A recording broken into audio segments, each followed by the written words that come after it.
नाशिक शहर police आयुक्तालयातील Ambad police Thane येथे 28 April 2025 रोजी हत्याबाबतचा गुन्हा दाखल होता. त्या हत्येतील दोघे फरार होते. त्यांचा शोध घेत असताना गोपनीय माहितीवरून नाशिक शहर गुन्हे शाखा युनिट क्रमांक 1च्या पोलीस अंमलदारांनी झकास अशी कामगिरी करत खुनाच्या गुन्ह्यातील फरार आरोपितांना जेरबंद केले.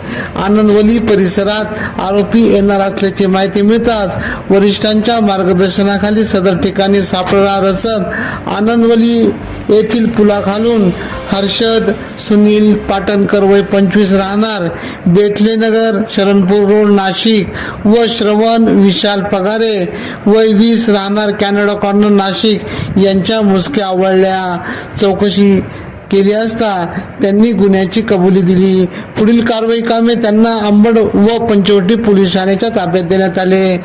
सदरची कामगिरी वरिष्ठ पोलीस निरीक्षक डॉक्टर अंचल मुदगल यांच्या मार्गदर्शनाखाली पोलीस उपनिरीक्षक चेतन श्रीवंत, सुदाम सांगळे, प्रवीण वाघमारे, प्रदीप मजदे, प्रशांत मरकड, महेश साळुंखे, मिलिंद सिंग परदेशी, विशाल देवरे, विशाल काठे, योगीराज गायकवाड, देवीदास ठाकरे, रवींद्र आडाव, संदीप भांड, राहुल पालखेडे, विलास चारोस्कर, नितीन जगताप, अप्पा पानवळ, मुक्तार शेख, जगेश्वर बोरसे, शर्मिला कोकणी, अनुजा येवले, नाझिम खान पठाण आदींनी केली.